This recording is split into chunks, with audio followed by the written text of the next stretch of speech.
प्रभु यीशु मसीह के नाम से आप सभी भाई बहनों का मेरे तरफ से बहुत बहुत स्वागत है। हरी शिक्षा दुनिया में मैं रामकृष्ण मसीह आप सभी का फिर से पहले दिल से स्वागत करता हूँ, बेहतर करता हूँ। हालेलुया।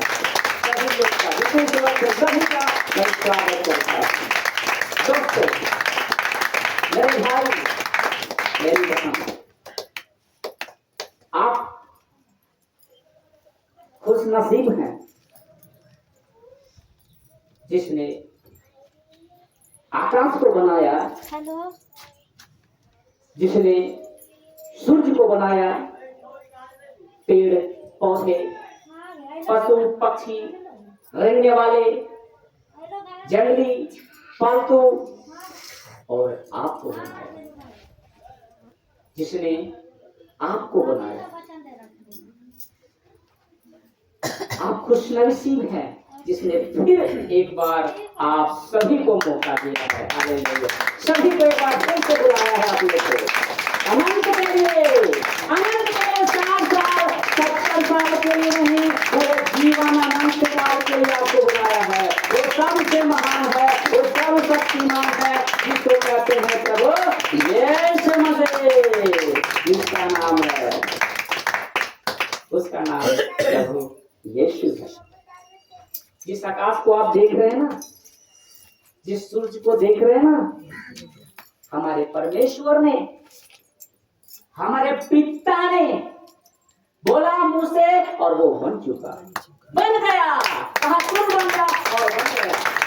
जो कहा वो तैयार हो गया। इससे पता चलता है कि आपका पिता छोटा मोटा नहीं। जिस पिता ने आपको बुलाया है ना, वो कोई कमजोर नहीं है, कोई दुर्बल नहीं है। वो सर्वशक्तिमान परमेश्वर है जो आपकी हर परिस्थिति को बदलने की सामर्थ्य रखता है। आपकी बीमारी को भी चंगाई करने का सामर्थ्य रखता है। आपके चाहे कर्ज हो, चाहे बीमारियां हो, बलात्कार हो, वो सब वो निवारण कर सकता है। जिसका नाम है प्रभु यीशु मसीह। हालेलुया। जिसका नाम है प्रभु यीशु मसीह। क्या विश्वास करते हैं? आज विश्वास करते हैं कि प्रभु यीशु मसीह मेरे जीवन में बड़े काम कर चुके हैं। हम उसके पुत्र पुत्रियां बन चुके हैं। अब हम उसकी महिमा करेंगे, हम उसकी आराधना करेंगे। उसके जो कहेगा वो खुदा बोलेगा वही करेंगे। करेंगे ना? सब बोलेंगे आवाज में, करेंगे ना? करेंगे ना? वो जैसा कहेगा हम वही करेंगे। आपको बोलना है, पिता जब सुबह उठे तो कहे उस पिता से, पिता आज बताइए मैं क्या करूं आपके लिए। सुबह उठे और उस पिता को कहे धन्यवाद कि आज फिर मुझे आज का दिन दिखाया। रोटियां खाते, भोजन खाते समय धन्यवाद दीजिए कि प्रभु फिर मुझे आज आपने भोजन दिया। आपके बच्चे, आपके पति पत्नी, सारा परिवार, उस खुदा का शुक्रिया कीजिए, धन्यवाद दीजिए, ताकि वो आपके जीवन में ऐसे निरंतर काम करता रहे। किसी को नींद भी आ रही क्या? नींद नहीं आना, नींद को भगाना है।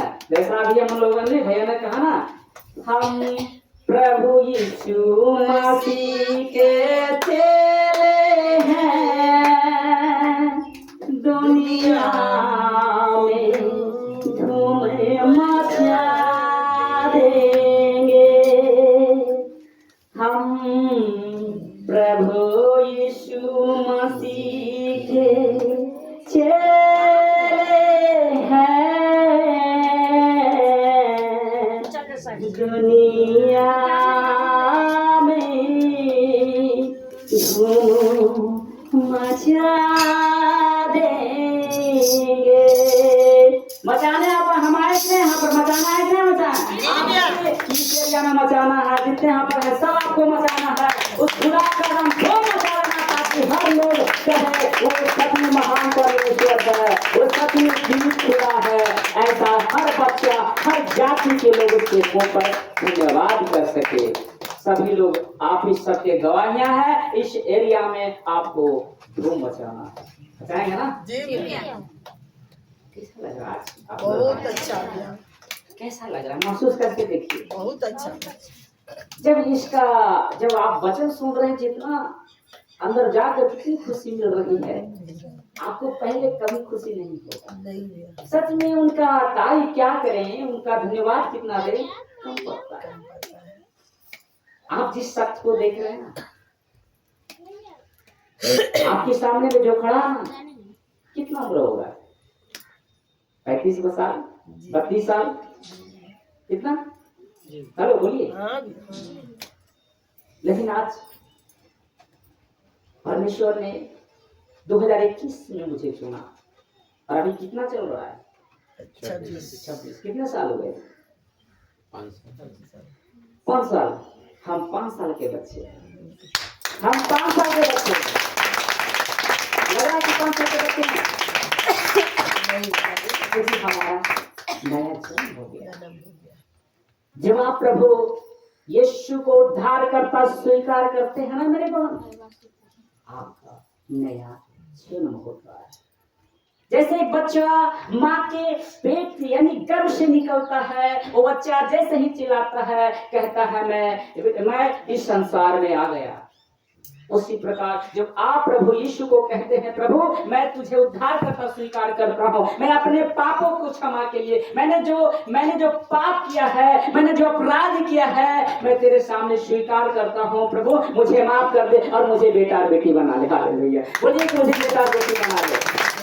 उसी वक्त वो कहेगा, बेटे और बेटी, तुमने क्या गुनाह किया? हत्या किया ना, बलात्कार किया ना, तूने व्यभिचार किया है ना, तूने बच्चे को एवरोशन करवा दिया है ना, चल अब मैं तेरे हर गुनाहों को माफ कर देता हूँ, फिर से तुम ये पाप मत करना, फिर से ये गलतियां दोबारा नहीं करना। तो आपको ये करना होगा, हम दोबारा गलती ना करेंगे, ताकि उस परमेश्वर को हमें दोषी ठहराना पड़े, कि लोग कह सके कि तू परमेश्वर में आने के बाद भी तेरे हालात क्यों हैं, तेरे समस्या क्यों है, तेरी बीमारी क्यों है। पता है ये किसकी वजह से होता है? हमारी वजह से, हमारी वजह से।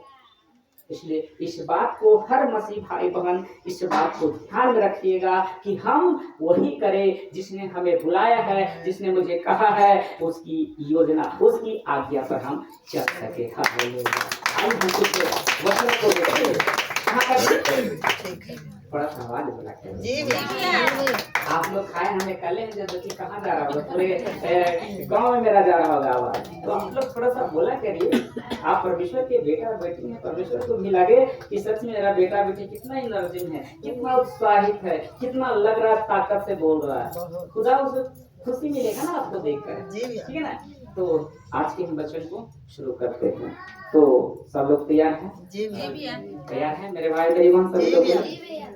और यहाँ पे जो बुजुर्ग हैं, चाहे जवान हैं, ठीक है ना, तो मैं बता देना चाहता हूँ, कोई भी बच्चा हो, जवान हो, बूढ़ी हो, हम सब भाई बहन हो।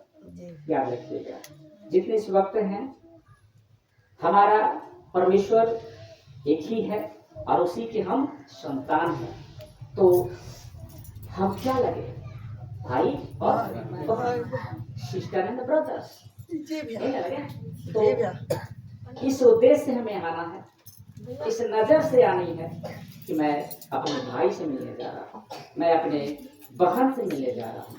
हमारे अंदर कोई गंदी सोच ना हो, यहाँ पर जब भी देखे तो लगे कि मेरी बहन है, आपको भी देख के लगे मेरा भाई है। इस तरह से आपको देखना है कि ये मेरा भाई, वही भाई नहीं जो आपने आपके माँ से गर्भ से जन्म लिया, नहीं, जो अभी भाई मिला है वही सही भाई है, वही सही भाई, वही सही बहन है। वो तो धोखा दे सकता है, लेकिन ये जो भाई मिला है वो कभी धोखा नहीं दे सकता है, वो कभी आपको छोड़ नहीं सकता। तो आपका सगा भाई कह सकता है कि मैं तेरी मदद नहीं करूंगा, लेकिन अगर मसीह भाई आपको मिल जाता है, आप दुख होते हैं, वो काम छोड़ देगा, लेकिन वो आपके दुख को दूर कर देगा, क्योंकि उसे जानता है कि ये मेरी बहन परमेश्वर की संतान है, इसने मेरे लिए सुना है।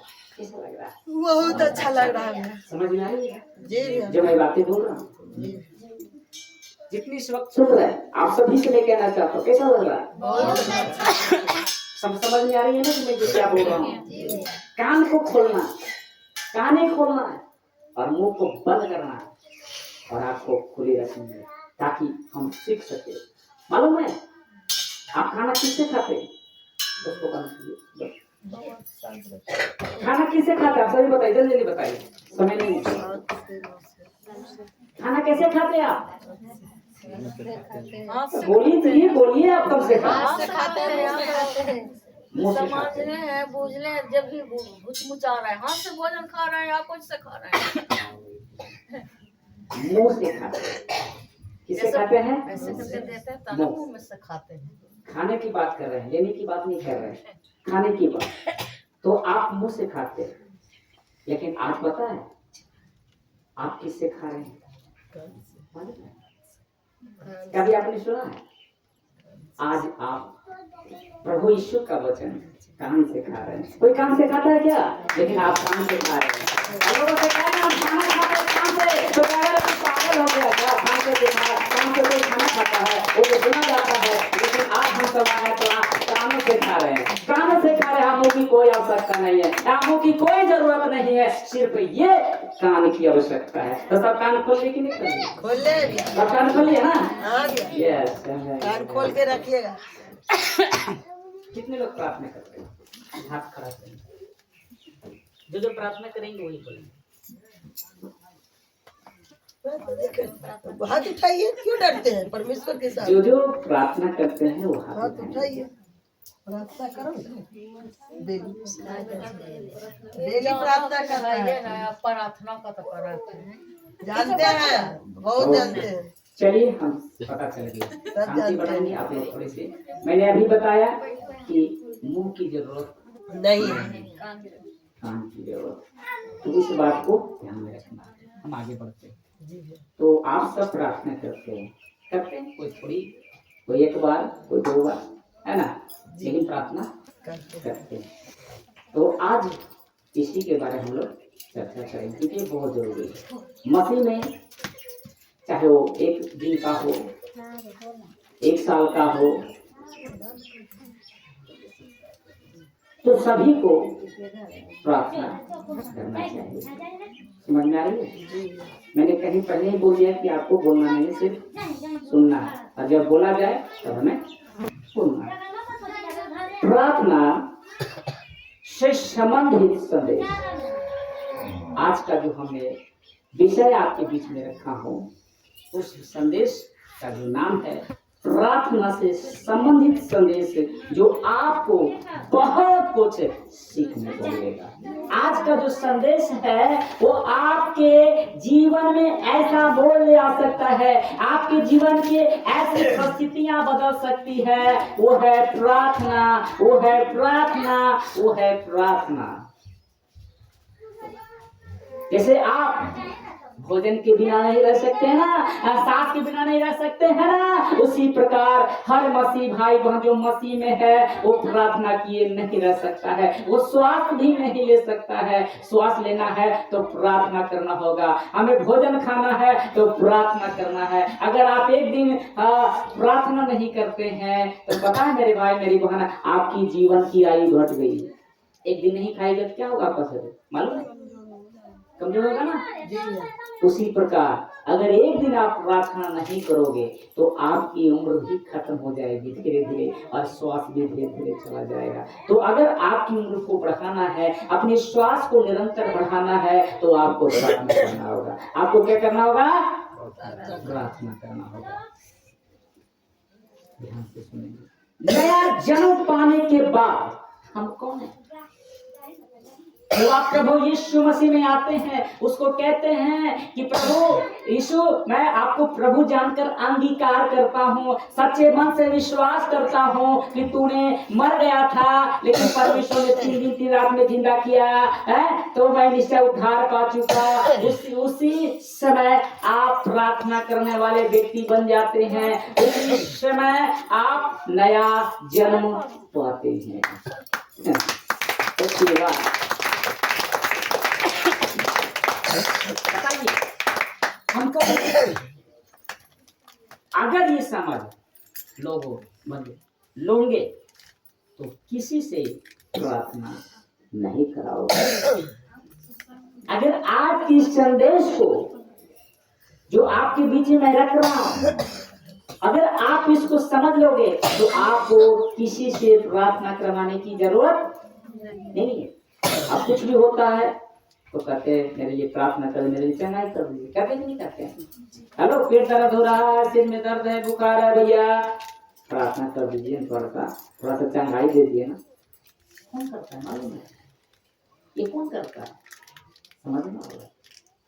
ये वही करता है, पता है, जिसका रिश्ता परमेश्वर से नहीं है, जिसका रिश्ता उस पिता से नहीं है, वही वो प्रार्थना के लिए गली गली ढूंढेगा, हर घर में सत्संग में जाकर कहेगा कोई मुझे प्रार्थना करने वाला मिल जाए, कोई मुझे चंगाई करने वाला दे दे। वो कर्म करता मालूम है, जिसका रिश्ता परमेश्वर से नहीं होता है। तो आपका रिश्ता है परमेश्वर से, रिश्ता समझते हैं, संबंध। जैसे एक बच्चा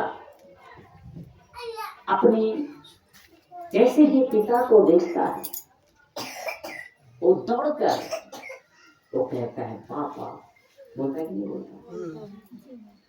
क्यों? क्योंकि उसका संबंध सही, उसे पता है ये मेरा पिता है, ये मेरा पापा है। और हमको लगता है कि दिन भर में कितना बार वो बोलता होगा पापा पापा, मुझे पापा पापा, कहता हो कि नहीं कहता होगा? हेलो बोलिए, आपकी आवाज आनी चाहिए, कहता है कि नहीं कहता? तो आपको भी हर दिन में उस परमेश्वर से बोलना, आई लव यू परमेश्वर, आई लव यू पिता, आज मुझे तुझसे बातें करनी है, तुझे मुझसे हर समय तुझसे बातें करनी। खाना बना रहे हैं, कहिए आई लव यू पापा, धन्यवाद पिता। आप कहीं जा रहे हैं, उस वक्त भी कहे आई लव यू पापा। हर समय आपको धन्यवाद देना है और परमेश्वर से बोलना है। आपका रिश्ता देखिए ऑटोमेटिक एक हो जाएगा, आपका रिश्ता ऐसा एक हो जाएगा कि जब पुकारोगे वो दौड़कर आपके बीच में आ जाएगा, आपके बीच में आ जाएगा। हर समय में किसी घड़ी आप उसे बुलाओ कि तू आपके अंदर है, तो तुरंत आपको थाम लेगा, मालूम है? समझ में आ रही है कैसा? हे अब्बा खुदा तू है मेरा, हे अब्बा पिता तू है मेरा, हे अब्बा खुदा तू है मेरा, हे अब्बा पिता तू है मेरा। मैं खुश हूँ तो खुशी होता है, जब मैं रो तो भी रोता है, कि मैं खुश हूँ तो खुशी होता है, जब मैं रो तो भी रोता है। हे अब्बा खुदा तू है मेरा, हे अब्बा पिता तू है मेरा। चोट मुझको लगे, दर्द तुझको होता है, मेरे आंसुओं के पहले तेरा आंसू बहता है।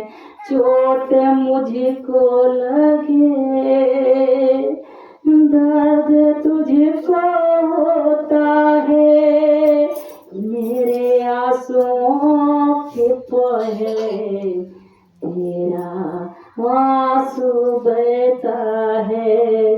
ढाल बनकर मेरी रक्षा तू करता है, सच में कहूँ तो बहुत याद आता है।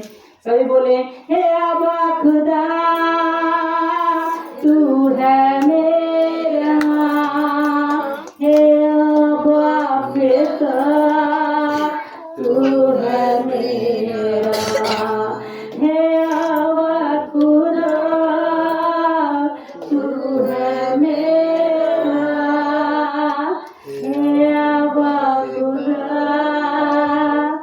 तू है मेरा, तू है मेरा, तू है मेरा। सोचिए मेरे भाई मेरी बहन, सोचिए वो इतना प्यार करता से। आप रोते हैं ना, उससे पहले उसकी आंखों में आंसू आती है। जब आपका बच्चा गिरता है ना, उससे धक्का पहले आपको लगती है। उसको चोट लगे ना लगे, लेकिन सबसे पहले आपको चोट लगता है, क्योंकि आपको पता है कि मेरा बच्चा गिर गया, जिसने मैंने 9 महीना उसे पाल कर रखा है। मैं उसको इतना मेहनत से पाल कर रखा, उसके लिए मैंने काम छोड़ना बंद कर दिया, उसके लिए हर चीज किया। सोच के देखिए, अगर वो गिर जाता है कितनी दर्द होती है, बताइए। वो परमेश्वर आपको उत्पत्ति से पहले, जब आप माँ के गर्भ में भी नहीं थे, वो आपसे, वो पहले से आपको जानता है और आपसे प्यार करता है। हालेलुया। आपसे वो प्यार करता है, आपसे वो प्यार करता है।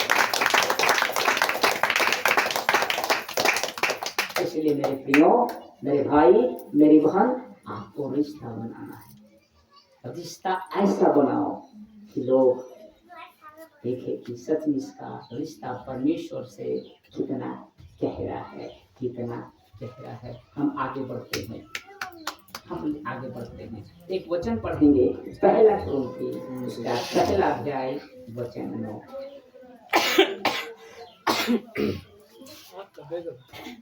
कैसा लग रहा है मेरे भाई मेरी बहन सब लोग? बहुत अच्छा भैया। पीछे से बताएंगे कैसा लग रहा है। आवाज नहीं आ रही है आप लोग दोनों से? अच्छा लग रहा है, आनंदित है ना? पहला कुरिन्थी पहला अध्याय वचन 9। पहला कुरिन्थी पहला अध्याय वचन 9। Thank you Lord, thank you Jesus, thank you Lord, thank you Lord, thank you Jesus.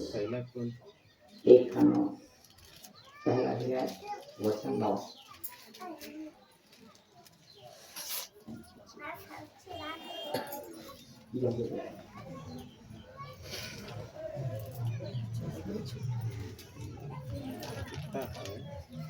परमेश्वर सच्चा है, जिसने तुमको अपने पुत्र हमारे प्रभु यीशु मसीह की संगति में बुलाया है।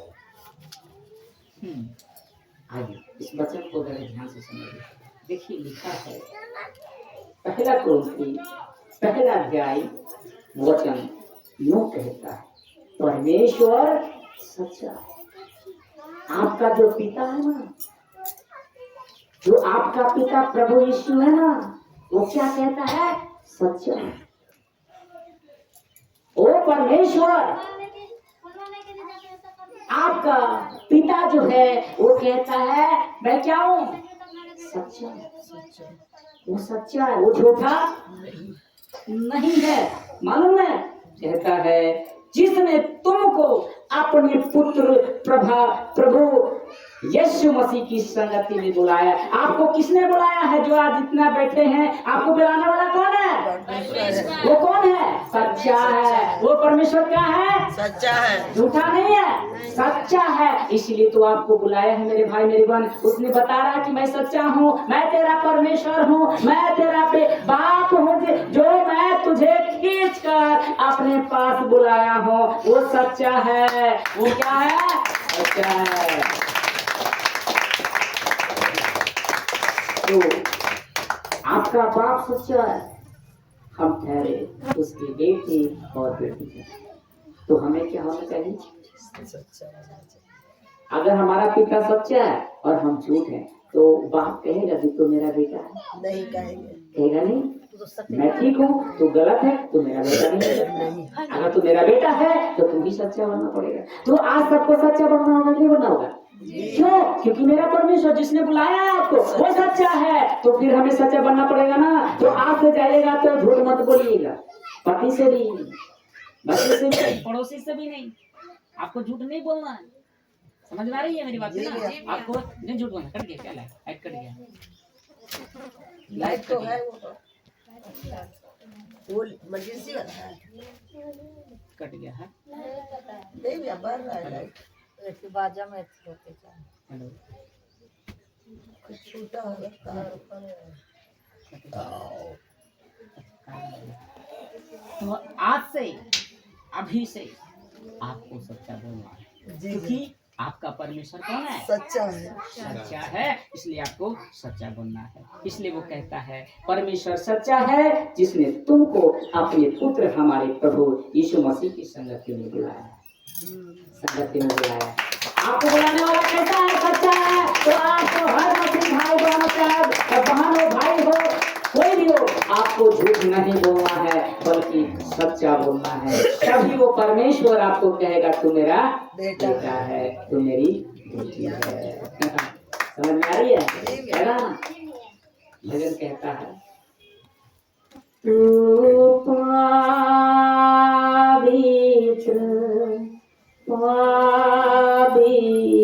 है, हो तो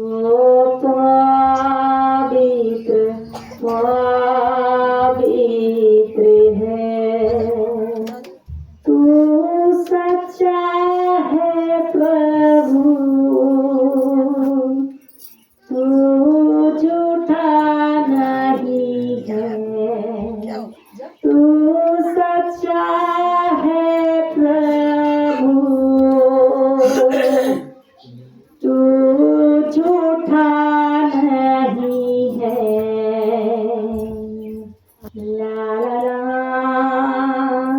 ला ला ला ला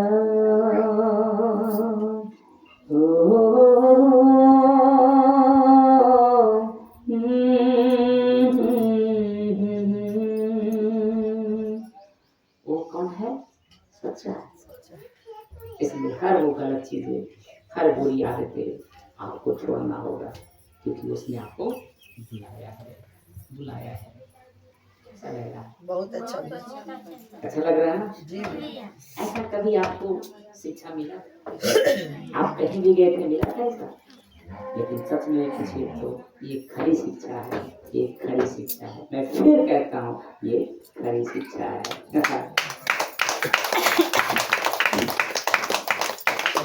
आगे हम बढ़ते हैं। मत्ती 18 उसका वचन 18 यानी 18। गीता भी पानी पीजिए आप। 18।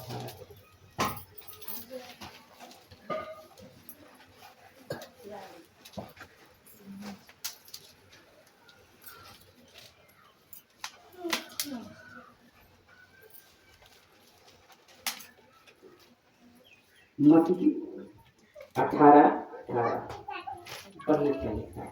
18 अध्याय उसका वचन 18। मैं तुमसे सच कहता हूँ, जो कुछ तुम पृथ्वी पर बोओगे वह स्वर्ग में बंधेगा, और जो कुछ तुम पृथ्वी पर खोलोगे वह स्वर्ग में खुलेगा। क्या लिखा है? मत्ती 18 में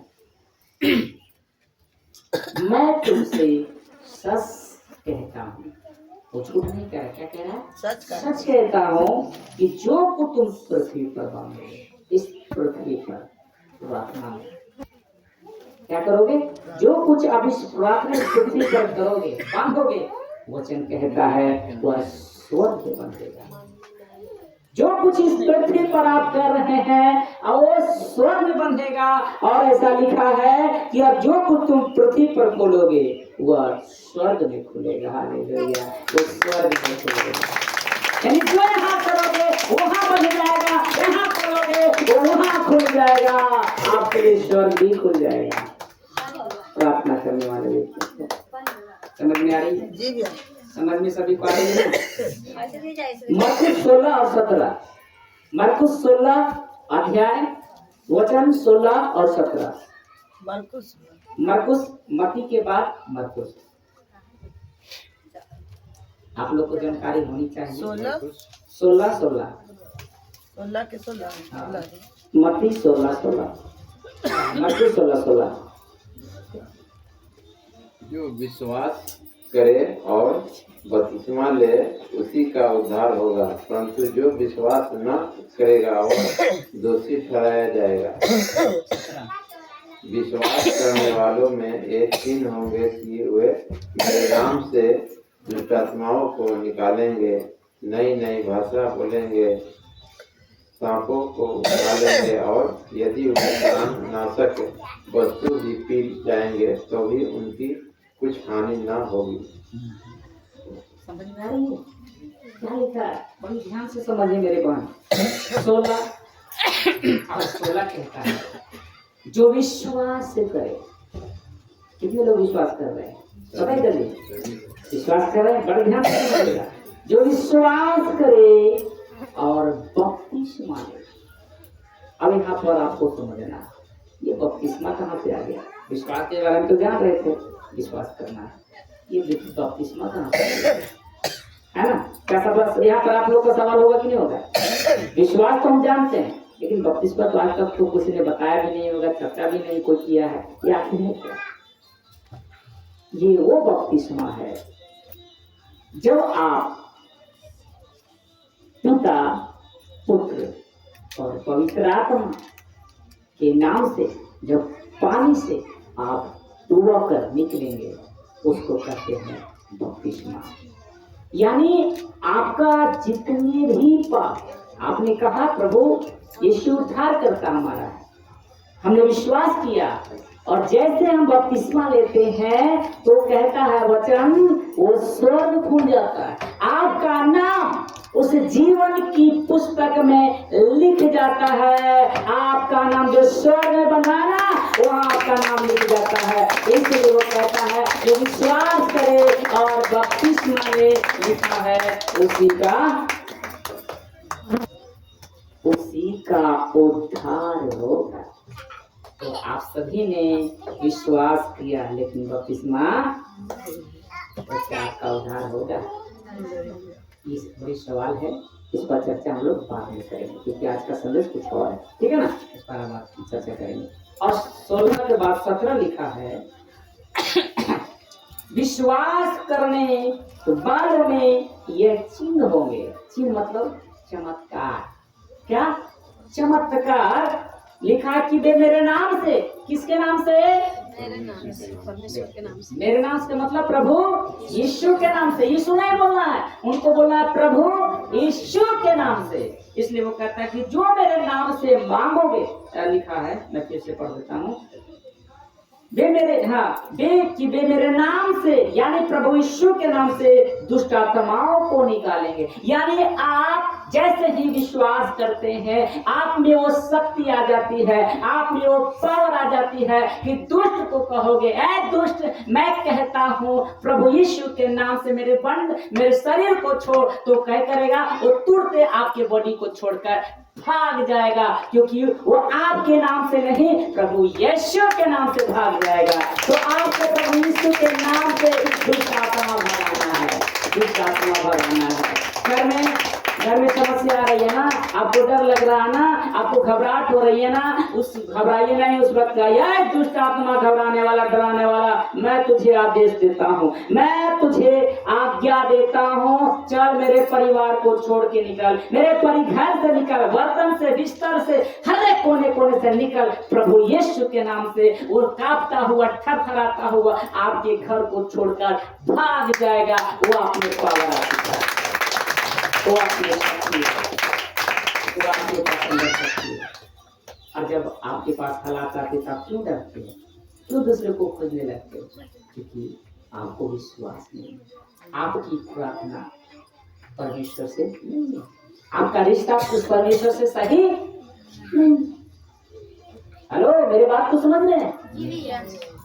एक पिता और एक बेटे का रिश्ता जो होता है, पता है, बहुत अस्थायी। मतलब कहने का मतलब है कि उसे कोई नहीं तोड़ सकता। ऐसा रिश्ता होता है। एक पुत्र एक पिता का जो रिश्ता होता है ना, बहुत गहरा होता है, बहुत गहरा होता है। समझ रहे सभी लोग? गहरा होता है। आपको उसका रिश्ता बनाना है। इसलिए वो लिखा है कि भी मेरे नाम से दुष्ट आत्माओं को निकालेंगे। और लिखा है नई नई भाषा। कौन सी भाषा? रबा रबा, सबा सबा, लाला लाला नहीं, बल्कि हिंदी, उर्दू, बांग्ला, जितने भी भाषा हैं वो आप बोल सकते हो। इतनी वो आपके अंदर पावर आ जाएगी। और लिखा है, अगर इसके बाद आप पढ़ोगे तो लिखा है कि सांपों को भी आप उठा लेंगे, कुछ भी नहीं आपको। आप जहर भी किसी की कोई भी आपको खिला देगा, वो जहर आपको तोड़ नहीं सकता। आपको जहर आपके जीवन को बर्बाद नहीं कर सकते। कि आपके अंदर कौन है? वो प्रभु यीशु है, जो आपको कुछ होने नहीं देगा। लेकिन उसी को होगा जो विश्वास करेगा और निरंतर प्रार्थना में रहेगा, उसी को क्या होगा? उद्धार होगा और वही ये काम कर सकता है। कैसा लग रहा है? जल्दी बताएं कैसा लग रहा है? यूहन्ना 15:5 पढ़िए। यूहन्ना सुसमाचार 15 अध्याय वचन 5, उसमें लिखा है मैं डाक लता हूँ, तुम डालियां हो। यूहन्ना सुसमाचार 15 अध्याय वचन 5। मेरी बातें आप लोग को समझ में आ रही है? जिससे भी बोलिए, सब लोग बोलिए। इधर से आप लोग आ रहे समझ लें? सभी का समझ में आ रहा है भाई। 15 के मैं लिया, दाख लाता हूँ 15 के 5। डालिया हो। मैं दाख लाता हूँ, तुम डालिया हो। जो मुझ में बना रहता है और मैं उसमें, वह बहुत फलता है, क्योंकि मुझसे अलग होकर तुम मुझ कुछ भी नहीं कर सकते हो। है ना? देखिए क्या लिखा है। आप विश्वास नहीं कर रहे? क्या लिखा है? प्रभु यीशु कहते हैं मैं दाख लता हूं। दाख लता समझते हैं आप लोग? पेड़ देखे? पेड़ कितने ब्रांच होते हैं, कितने शाखाएं होती है? देखिए पेड़ में इन्हें टहनी, उन्हें टहनी, इन्हें टहनी, लेकिन जड़ कौन है? है ना? इसलिए कहता है वचन में दाख लता हूँ और तुम डालियां हो। आप क्या है? प्रभु यीशु के अंग है। जितने आप आए प्रभु के अंग है, डालियां है। और लिखा है मेरे बहन, मेरे भाई, मेरे दोस्त, यहाँ लिखा है कि जो मुझ में बना रहता है, जो मुझ में बना रहता है और मैं उसमें, अर्थात अगर आप प्रभु यीशु मसीह में बने हैं तो प्रभु यीशु मसीह भी कहता है कि मैं तुम में बना रहूंगा। अगर तुम मुझ में बना रहोगे ना तो मैं तुम में बना रहूंगा। और जैसा लिखा है कि वह बहुत फल फलता है। जो उसके साथ जुड़ा रहेगा वो पेड़ फलेगा कि नहीं फलेगा? बोलिए जल्दी, पेड़ फलेगा कि नहीं फलेगा? अगर डालियां अगर टूट जाएगा, फलेगा सूख जाता है ना, वो बेकार हो जाता है ना, तभी आप फलोगे जब आप प्रभु यीशु से जुड़े रहोगे। आपको निरंतर प्रार्थना करनी है, हर समय उससे रिश्ता मजबूत करोगे तो आप बहुत फलों की दुनिया लोग कहेगा देख इसमें फल आ गया, देख इसमें कितना फल आ चुका है। लोग आपको देखकर डर रहेगा कि इसके अंदर फल कहाँ से आया, तो पता चलेगा ये तो प्रभु यीशु के बेटे और बेटियां हैं जिसके कारण ऐसा हुआ है। कैसा लग रहा है सब बताओ? तो आपको उसमें बना रहना चाहते हैं ना? बना रहना चाहते हैं ना? अभी बनिएगा। आप सोचते हैं कि मैं यीशु के बगैर कुछ कर सकता हूँ, तो मैं कहता हूँ कि आप एक सेकंड सांस भी नहीं ले सकते।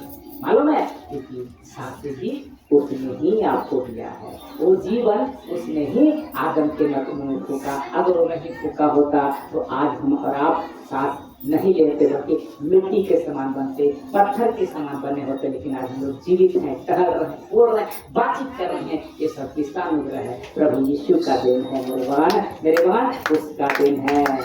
इसलिए आपको उसमें बना रहना है, उसमें बना रहना है। कैसा लग रहा है? बहुत अच्छा।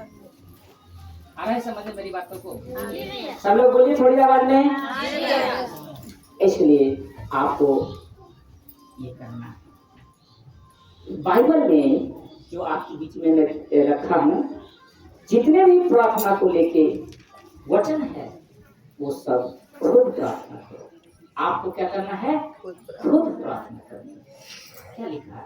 मत्ती रचित सुसमाचार 6 अध्याय 6 वचन 6 मत्ती 6 पढ़े। लिखा है, तू कोठरी में जा और दरवाजा बंद कर, तेरा पिता जो गुप्त में है तो प्रार्थना कर। आपको कहाँ जाना है? आपको पहाड़ पर नहीं जाना, आपको जंगल में नहीं जाना, आप अपने बच्चे परिवार को छोड़कर एकांत में नहीं जाना कि चल बाल बच्चे को परिवार को छोड़ देंगे, हम एकांत में रहेंगे, जैसे साधु संत रहता है ना, हम वही आसन लगाएंगे वही करेंगे। नहीं, छोड़ना नहीं है। वो कहता जा अपने घर जा और दरवाजा बंद कर और तेरा पिता गुप्त में है ना, उसे प्रार्थना कर, वो सुनेगा, वो प्रतिफल देगा। परंतु जब तू प्रार्थना करे तो अपनी कोठरी में जा और द्वार बंद करके अपने पिता से जो गुप्त में है प्रार्थना कर, तब तेरा पिता जो गुप्त में देखता है तुझे प्रतिफल देगा। आपको जाना कहाँ है? हेलो, एक विश्वासी को जाना कहाँ है? रूम में भी। आप जाते हैं? कितने लोग जाते हैं रूम में और दरवाजा बंद कर प्रार्थना करते हैं? आप बताइए, 1-2 हाथ उठा रहे हैं, आप सोच के देखिए। इसीलिए कहते भैया सिर दर्द हो रहा है, लेकिन बुखार नहीं छूट रहा है, भैया मेरे लिए दुआ कर दो ना, मेरे लिए चंगाई कर दो। मैं तो प्रभु कहता तो बेटा इसका रिश्ता सही नहीं है, इसको बोल दे कि रिश्ता ठीक करने के लिए। हालेलुया, इसको बोले रिश्ता ठीक करने के लिए। रास्ता ठीक करिए, प्रार्थना करवा नहीं पड़ेगा। हम प्रार्थना करते तो उसे कैसे सुनेगा? अरे मेरा रिश्ता सही है, हम ही बेटी है उसका, हम ही उसके बेटे हैं, मैं उसका आदर करता हूँ ना, तो बाप कहेगा ना बेटा तू तो मेरे आज्ञा मानता, तू कहेगा चलो इसके लिए कर देता, तब जाके किसी को चंगाई मिलता। ऐसा नहीं करेगा, क्योंकि उसे मालूम है कि ये मेरी आज्ञा पर नहीं चलता, ये मेरे से प्रार्थना नहीं करता, हमेशा दूरी रहता है, तो चंगा करेगा मेरे भाई, तो चंगा करेगा मेरी बहन। फिर आप कहते कौन नहीं तो सुनना नहीं पड़ता मेरा प्रार्थना। ऊपर से कहता हो बेटा तू पहले अपना ठीक करना, पहले तू सही करना। आप जिस दिन आप सही करोगे, मैं सच कहता हूँ आपको चंगाई मिलेगी, आपकी हर वो काम प्रभु यीशु के नाम से हो जाएगा। इसी को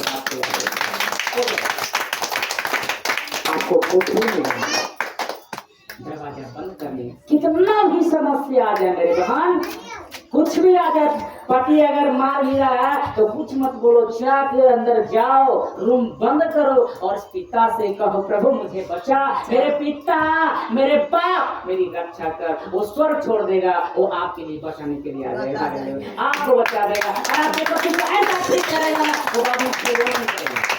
वो डर लगेगा, उसका ऐसा परमेश्वर डराएगा ना कि आप पर हाथ भी नहीं उठाएगा, हाथ नहीं छोड़ सकता है। लेकिन आप मारते ही आप गाली देने, उसके साथ बोला बोली कर देते, तो गलत चीज हो गया। आपको प्रार्थना करनी, अपने पति के लिए प्रार्थना करनी, अपने बच्चे के लिए प्रार्थना करनी, अपने रिश्तेदारों के लिए प्रार्थना करनी। जो रिश्तेदार प्रभु में नहीं है उसके लिए भी आपको प्रार्थना करनी है। आपको कोठरी में जाना है, किसी से करवाना नहीं है, आपको जानी है और करना है। प्रभु जो गुप्त में है वो आपको प्रतिफल करेगा, वो आपको प्रतिफल देगा। कैसा लग रहा है? आपको कहते हैं भैया मेरे पास ज्ञान नहीं है, मेरे पास बुद्धि नहीं है। पढ़िए एक वचन, याकूब 5:13, याकूब की पत्री 5 अध्याय वचन 13, याकूब की पत्री 5 अध्याय वचन 13, 5 वर्सेस 13 यानी 5:13। याकूब पीछे मिलेगा, हाँ ठीक है, दीजिए 5:13, आओ 5 आओ 5 5 के 13 चश्मा। यदि तुम्हें कोई दुखी हो तो वह प्रार्थना करे, यदि तुम्हें कोई दुखी हो तो वह प्रार्थना करे, यदि आनंदित हो तो वह स्तुति की भजन गाए। अब देखिए इस पर यहाँ पर समझ लेना, इसका 5:13 पर है ना, सही है ना? याकूब 5:13, 1 का 5 पहले पढ़िए, तो 1 का 5 क्या लिखा? हाँ तो 5:13 पढ़िएगा, 1 का 5 बुलेटिन पर यदि तुम में से किसी को बुद्धि की घटी हो तो परमेश्वर से मांगे, जो बिना उलाहना दिए सबको उदारता से देता है और उसको दिए जाएगी। पर एक के पाँच हाँ देखिए 5 का लिखा ना, पर यदि तुम में से किसी को बुद्धि की घटी हो। आपको लग रहा है मेरे पास बुद्धि नहीं है, हेलो बोलिए, आपको लग रहा है मेरे पास बुद्धि नहीं है, तो आप किसके पास जाते हैं? आप वो से डांट खाने जाते हैं, आप उसे बोलते हैं मेरे पास बुद्धि नहीं है। तो अगर 2 बार 4 बार बोलेगा कि नहीं बोलेगा? हेलो बोलेगा कि नहीं बोलेगा? आप ये नहीं करते, वो नहीं करते, ऐसे नहीं करते, 2 बार बोलेगा ना। लेकिन आपको कहाँ जाना है? कोठी में जाना है, गुप्त में जाना है और उस परमेश्वर से कहना, प्रभु मुझे बुद्धि नहीं है, मुझे बुद्धि दे। और वो डांटेगा नहीं कि तू क्यों आ गया, तू मेरे बार बार मुझसे बुद्धि क्यों मांगता है, वो नहीं कहेगा। अब वो 2 बार 4 बार बोल वो करेगा, बार बार क्यों मेरे पास आ रहे हो? तो फायदा तो कहाँ है? आगो के पास है कि परमेश्वर के पास? परमेश्वर के पास। तो आप क्यों नहीं जाते? जाइए कोठरी में और उससे कहिएगा कि प्रभु मुझे बुद्धि दे, मेरे अकल को खोल, जो मेरा भैंस है ना बुद्धि, उसको बुद्धि देना। तो कह रहा बेटा मैं तो देना चाहता हूँ, तू लेना ही नहीं चाहता, हम लेंगे उस बुद्धि को लेंगे।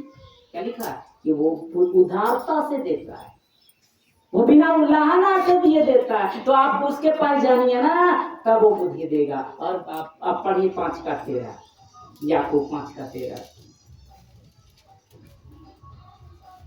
ऐसा लग रहा है आप लोग बताते जाइए, आप लोग थोड़ा देर मगन में नहीं है, ध्यान में दीजिए। हम लास्ट पर चलेंगे क्योंकि समय नहीं है मेरे पास।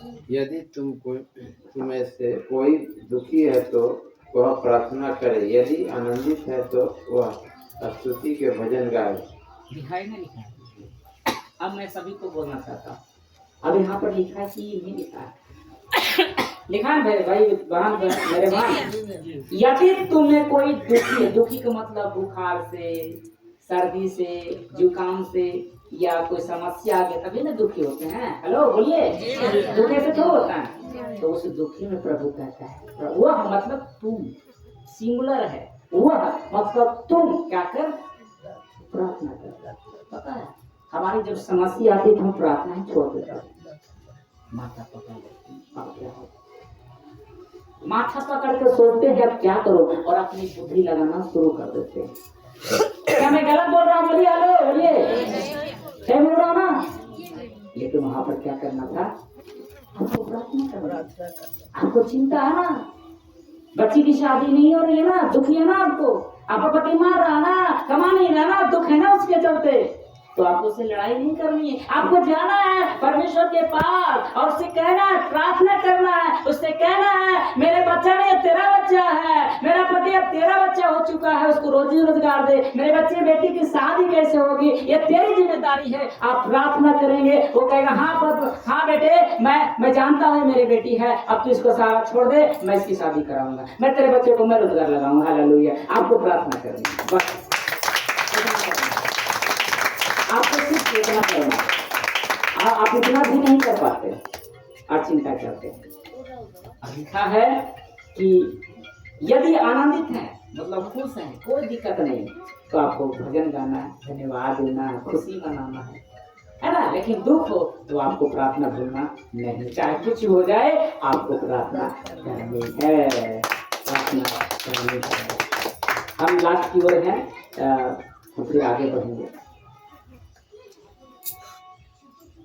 प्रार्थना निवेदन कौन देता सकता है? मैं नहीं पहले बता पकड़ेगा, हमें कितना हो गया देखिए, हम लोग को जाना है 3 साथ हाँ, चलिए 5 मिनट निकल देना। देखिए लिखा है प्रार्थना निवेदन कौन देता है?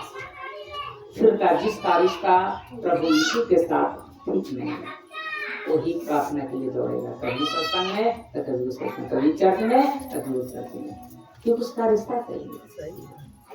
तो हमें रिश्ता ठीक करना है, तो रिश्ता ठीक करने के लिए उसकी हर आज्ञा को मानना होगा, वो जो कहे आपको करना है। और अगुआ क्या होता है? अगुआ आपको सिखाने वाला, तो जो भी सिखाए बस उसी को ध्यान में रखकर करना है, न इधर उधर, आगे न पीछे न ऊपर नीचे, आपको उसकी आगे के अनुसार चलनी है। तब देखिएगा आपको किसी से प्रार्थना करने की जरूरत नहीं है। हालात भी आओगे, आपको भरोसा है कि मेरा परमेश्वर है ना, कोई रहे ना रहे, मेरा परमेश्वर है, वो जरूर ठीक करेगा, वो जरूर देगा। ऐसा लग रहा है, बताते लगा।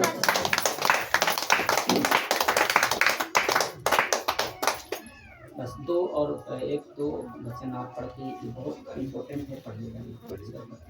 याकूब पहला अध्याय 14-15 देखिए क्या होता है, पाप के बारे में बताया। याकूब का 14-15। हाँ, एक अध्याय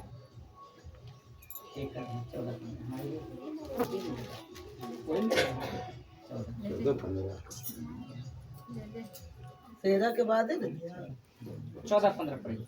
परंतु प्रत्येक व्यक्ति अपनी अभिलाषा से खिंचकर और इस वचन को मस्त कर परीक्षा में पड़ता है, फिर अभिलाषा गर्भवती होकर पाप को जन्मती है, और पाप जब बढ़ जाता है तो मृत्यु को उत्पन्न करता है।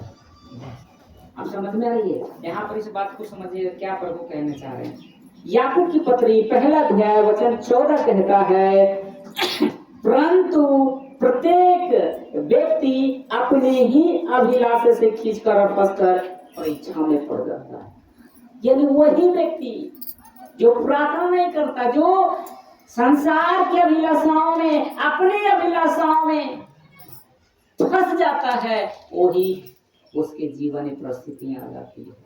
वो खींचकर खुद कह रहा है, वो परीक्षा में फंस जाता है। और लिखा है, फिर अभिलाषा गर्भवती होकर, क्या लिखा है, गर्भवती होकर पाप को जन्मती है। यानी जो छोटी छोटी जो आप पाप कर रहे थे ना, वो एक दिन एक भयंकर पाप बन जाता है। जो छोटी छोटी सी गलतियां जो कर रहे थे, है ना, जो भी चीज आप कर रहे थे, वो लिखा है कि धीरे धीरे धीरे क्या करता है, वो गर्भवती होती है। जैसे हर महिला 9 महीना में गर्भवती होती है ना, उसी प्रकार शायद जो आप पाप कर रहे हैं, छोटा से छोटा भी पाप कर रहे हैं, वो एक दिन क्या करता है, बहुत बड़ा पाप बन जाता है। और कहता है कि जैसे गर्भवती बच्चे को जैसे पैदा करती है, वो पाप क्या करता है, एक दिन पैदा होता है और लिखा है उसकी मृत्यु हो जाती है। वो पाप क्या करता है, उसे नरक में लेके चला जाता है। एक छोटी सी पाप, तो आपको बचना है कि हम छोटा सा भी छोटा पाप करें। अगर छोटी पाप हो जाती है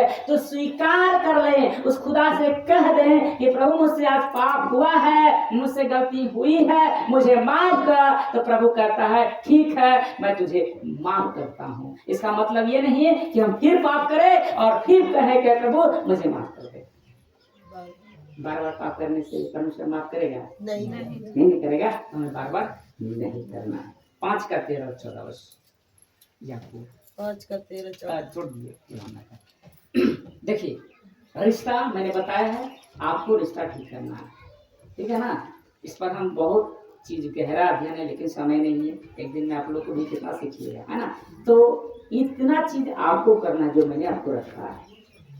आपको प्रार्थना तो छोड़ना ही नहीं छोड़ना है, चाहे जो वजह हालात आवे तो हालात आने दीजिए, बीमारी आ रही आने दीजिए, डरिए मत, प्रार्थना करिए, उस खुदा से रिश्ता जोड़िए।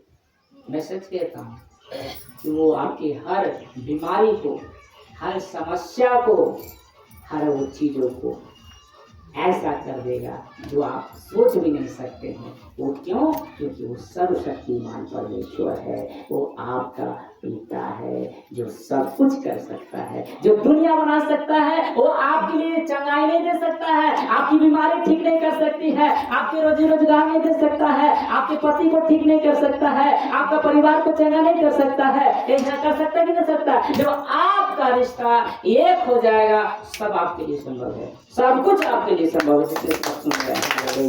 आपका संदेश कैसा लगा, उसका बताते जाएंगे। कैसा लगा आपके प्रार्थना के बारे में?